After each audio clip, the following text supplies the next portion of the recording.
Salut tout le monde, c'est votre artiste pluriel, Yossine. Avant de commencer, n'oubliez pas de vous abonner à ma chaîne, de liker cette vidéo et de la partager avec vos amis. Aujourd'hui, j'ai l'honneur d'interviewer un couple extraordinaire. Ce couple organise un festival dénommé Dialaw Festival qui a lieu chaque année au Sénégal, plus précisément à Toubab Dialaw, unis par l'amour et la danse. Leur passion et leur union sont au cœur de leur réussite. Restez avec nous pour découvrir leur histoire incroyable. Bonjour, je suis Rachel Sigué-Chenet, co-directrice du Dialaw Festival Rythme et Forme du Monde et danseuse chorégraphe également. Les larmes coulent lentement sur les plaines de mon âme. Il est l'heure où, alors que les chiens de garde s'affolent, le populo aigri ravale avec rancœur ses esprits. Je suis Sayouba Sigué, co-directeur du Dialaw Festival Rythme et Forme du Monde. Je suis artiste en danse, donc danseur, chorégraphe, performeur et voilà un peu de tout ça.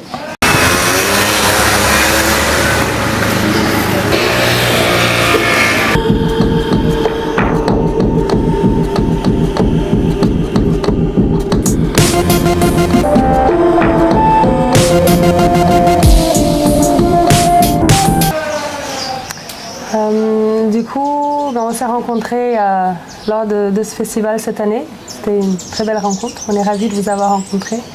On a repris la direction de ce festival qui a été créé et initié par mon père, Gérard Chenet, qui nous a quittés en 2022. Et là, le festival en est à sa 12e édition et nous, ça fait 2 ans qu'on est à la co-direction, Sigué et moi. Ouais.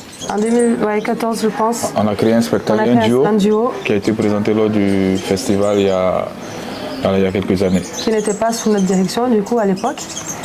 Et moi j'ai vu naître ce festival parce que moi j'ai grandi à Toubab Dialaw. Je suis née à Dakar, mais avec mes parents on est venu s'installer à Toubab Dialaw quand j'avais 4 ans. Et j'y ai grandi jusqu'à mes 25 ans. Et donc c'est à mes 25 ans que je suis partie maintenant en France pour aller suivre mes rêves.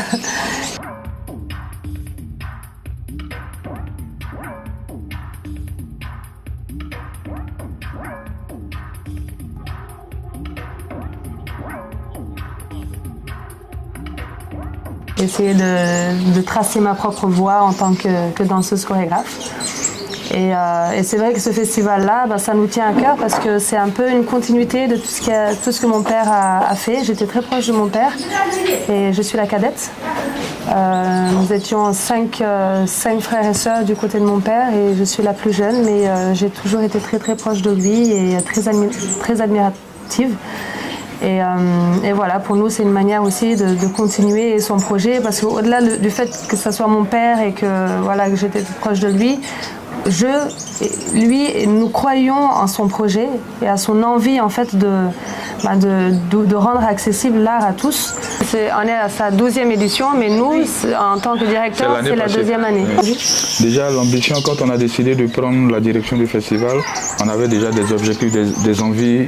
Et parce qu'avant, pendant 10 éditions, le festival il était un peu, on va dire, timide. C'était un petit format. C'était au sein du village. Et peu connu même, il y a des gens, il y a des habitants du Toubab Dialaw qui ne savaient même pas que le festival existait. Donc déjà on a fait une analyse de la situation et on a dessiné des axes, justement comment rendre le festival populaire, le festival accessible à tous, le festival pour tous et par tous. Donc c'était l'un des objectifs. Et pour cela, on a déployé pendant 1 an, on a réfléchi sur toutes les compositions possibles. Et aussi étant artiste en danse, on a eu la chance aussi de faire des tournées un peu partout dans le monde. Donc on a vu des choses qui marchaient ailleurs, qui marchaient très bien. Et puis aussi étant du Burkina Faso, le Burkina Faso a une autre dynamique aussi en termes de festival. Donc si on va citer le festival Rendez-vous chez nous, le festival Les Créatrales, qui est un peu dans la même énergie. Et donc l'influence de tout ce qu'on a vécu ailleurs, on dit bon, comment on peut l'injecter à la sauce sénégalaise. Et raison pour laquelle on arrive et puis on va investir les cours des familles, on implique les populations en amont, dans l'organisation. Et donc l'idée c'était ça en fait, comment le rendre le festival populaire, le festival accessible à tous, le festival organisé par tous. Donc c'était les premières envies et on peut se dire que le pari il est réussi. Et l'objectif, on a des objectifs à court, moyen et long terme. Et à long terme, c'est de déployer les tentacules un peu partout. Et puis voilà, gagner du terrain, on va dire. Et puis c'est ici parmi les plus grands festivals du Sénégal. Pourquoi pas de l'Afrique de l'Ouest. Bon, en fait, pour moi, c'est déjà la persévérance. Pourquoi? Parce que je pense que la première chose, c'est de travailler à bouger les mentalités. En fait, tout est une question de mentalité, de mindset. Pourquoi? Parce que si on prend le cas du football, avant, je sais que les parents, ils interdisaient les enfants d'aller jouer au foot. On te frappait même quand tu vas jouer au foot, tu reviens, on te tape. Mais maintenant, le football a pris une telle dimension que maintenant, c'est le parent qui cherche l'enfant, il va le poser pour qu'il joue au football. Parce que la connotation, la couleur du football a changé. Et je pense qu'en danse, c'est pas si éloigné. Nous, acteurs, on doit travailler à ce que la danse devienne le maillon fort de notre société, de notre culture. Et là, ça va changer. En fait, tout est une question de mentalité. Ouais, l'art, mais l'art en général. Parce que je parle de la danse parce que je suis danseur et je maîtrise mieux les codes en danse. Mais l'art en général, là, on a parlé du cas du football. Mais le football, il y a 15 ans, on te tapait quand tu partais jouer au football. Et là, aujourd'hui, tout le monde veut inscrire son enfant dans une école de football. Et pour là, ça doit être pareil, en fait. Donc, dès le bas âge, comment nos sociétés, mais c'est à tous les niveaux, que ce soit politiquement, culturellement, communautairement, on doit pouvoir trouver l'occasion d'injecter cette culture-là depuis le bas âge et ensuite nous, on va pouvoir changer les mentalités. Nous on a déjà fait notre parcours, on a un certain âge, les choses on a dû batailler pour emboîter les choses et si on arrive à créer ce canevas là pour les plus jeunes, normalement tout doit changer. Si la mentalité arrive à bouger, tout le reste c'est que du bonus, ça va couler en fait.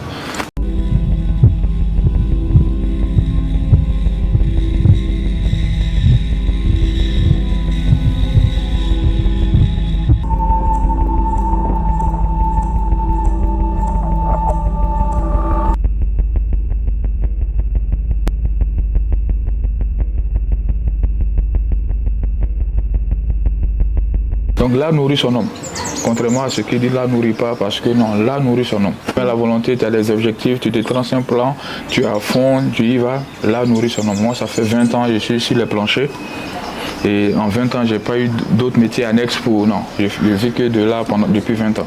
Et j'arrive même à faire par ramification, je fais vivre d'autres personnes autour, parce que c'est ça la famille en Afrique, c'est quand quelqu'un arrive à toucher les deux bouts, tout de suite là, c'est ça. Donc là, nourrir son homme maintenant, c'est de la persévérance, c'est des envies, c'est des objectifs, c'est des ambitions, et puis voilà, on travaille. Déjà, pour apporter mon témoignage sur mon père lisait beaucoup. Et il était autodidacte, il a beaucoup appris dans les livres. Il n'a pas fait, par exemple, d'école d'architecture, pourtant c'est lui qui a dessiné tous les plans du centre de l'espace Omobadé. Il n'a pas fait d'études de sculpture, mais c'est lui qui a sculpté toutes les sculptures en marbre qui sont ici. Donc vraiment, comme le disait Sigé, ce qu'il faut en fait, c'est la persévérance et l'envie en fait. Et non pour...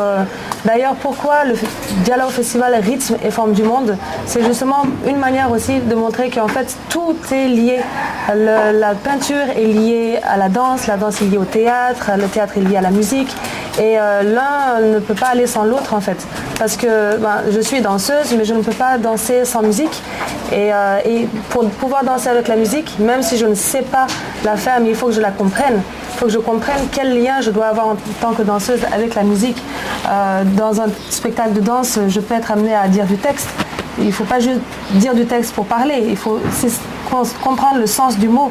Et donc, non, être artiste pluridisciplinaire, pour moi, c'est une plus-value, c'est un énorme atout. Et il n'y a pas que ça. Enfin, il y a aussi le fait d'être artiste pluridisciplinaire, mais il y a aussi mêler artiste, art et vie de famille, parce qu'on n'en parle pas beaucoup. Je trouve que c'est important de dire à mes consoeurs, mais oui, ça peut aller ensemble. Moi, j'ai 3 enfants, je suis fière d'avoir 3 enfants, je les élève et ça fait, je n'ai fait que ça, je n'ai jamais eu autre travail que l'art. Et je vis de ça. Mais c'est de la persévérance, il ne faut pas lâcher, surtout en tant que femme, quand on décide d'avoir une vie familiale à côté, il ne faut pas lâcher et tout doit être ensemble. On ne doit pas séparer sa vie familiale de son travail. Non, c'est une manière de vivre, c'est une manière d'être et tout est possible en fait. Il faut juste de l'envie et de la persévérance. Sûr, ouais. Et je veux rajouter que avoir autant de talent en une personne, c'est du génie. Parce que ce n'est pas donné à tout le monde de pouvoir cocher les cases d'autant de disciplines. C'est du génie. Aussi, il faut dire que je pense qu'il y a eu beaucoup de séparations en disciplines. Parce que quand on prend dans notre société naturelle, traditionnelle chez nous, tout est lié. Que ce soit la musique, la danse, le théâtre, tout est lié. C'est quelque chose de naturel. Après, voilà, on a séparé les choses. Je prends un exemple banal. Quand tu annonces une bonne nouvelle à une maman d'ici, naturellement, elle va sauter, elle va chanter, elle va danser, elle va rouler, il y a tout en elle. Et c'est naturel. Elle n'a ni fait l'école de danse, ni de théâtre et tout, mais c'est naturel, c'est un vécu. Après, on a séparé les choses, on a classifié et théâtre, et danse, et musique, mais naturellement, on le fait. Naturellement, on danse, on chante, il y a une mise en scène, il y a voilà, tout, mais il le fait naturellement. Donc, il est aussi en nous. Maintenant, quand on a une artiste qui est pétrie de talent, qui arrive à exceller dans plusieurs disciplines, pour moi, c'est du génie. Il n'y en a pas énormément. Nous, on est surtout artistes en danse. Le reste, on a quelques notions, mais on est artistes, on n'a pas la chance d'être des génies, on va dire ça comme ça. Il y a pas mal en termes de... Quand on parle festival, le Burkina a pas mal de festivals. On prend l'énergie, on regarde, on scanne, on va dire, la région, la zone, et pour voir pourquoi pas. En tant que Burkinabé, elle aussi elle est Burkinabé, hein. En tant que Burkinabé, voilà, pourquoi... Ça peut être là, dans nos prochaines, à court terme, à moyen terme, c'est pas encore. Voilà, c'est pas encore. Mais pourquoi pas? Parce qu'on fait des choses aussi, il y a des choses qu'on essaie ici, quand ça marche, quand on a l'assurance, peut-être que la prochaine étape, ça va être au Burkina. Merci d'avoir suivi cette vidéo fascinante sur le couple Sidé. Leur amour et leur union leur ont permis de réaliser des choses incroyables et d'inspirer tant de personnes. Comme le dit un proverbe, l'amour unit, tout devient possible. Si vous avez apprécié cette vidéo, n'oubliez pas de liker, de partager et de vous abonner à ma chaîne pour ne rien manquer. À très bientôt sur Yosin Art, votre artiste pluriel. Et encore, je te l'envoie vite, mais ensemble, on va plus loin. Merci.